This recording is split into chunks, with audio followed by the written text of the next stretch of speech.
নিজের অধিকার আদায়ের জন্য রাস্তায় নেমে বলছে বিচার চাই। ফের একবার বেফাঁস মন্তব্য করে রাজ্য সরকারের অস্বস্তি বাড়ালেন কালনার তৃণমূল বিধায়ক দেবপ্রসাদ বাগ। যারা ডিএ পাচ্ছে না তারা হাঁটছে, বলছে বিচার চাই। লক্ষ্য কিন্তু আরজিকর কাণ্ড নয়, ডিএটা বাড়ছে না কেন, এটাই আসল লক্ষ্য। মন্তব্য কালনার তৃণমূল বিধায়ক দেবপ্রসাদ বাগের। প্রত্যেকেই আমরা চাইছি বিচার চাই আরজিকর কাণ্ডে। আপনিও বলছেন, আমিও বলছি, কিন্তু বিচারের বাণী কোন জায়গায়? যারা ডিএ পাচ্ছে না তারা রাস্তা দিয়ে হাঁটছে, বলতে বিচার চাই। লক্ষ্য কিন্তু আরজিকর কাণ্ড না, তাহলে বিচার চাই আমার ডিএটা বাড়ছে না কেন। তারা রাস্তায় নেমেছে, অনেকে রাস্তায় নেমেছে, দেখা যাচ্ছে যে তার ট্রান্সফারটা আটকে আছে, সে বলছে বিচার চাই। ট্রান্সফারটা কেন আটকে রয়েছে?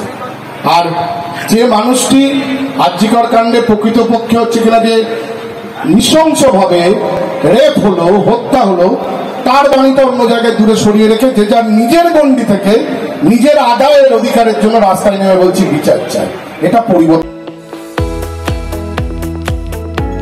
আপনারা দেখছেন ইউএন লাইভ, বাংলা খবরের শেষ কথা।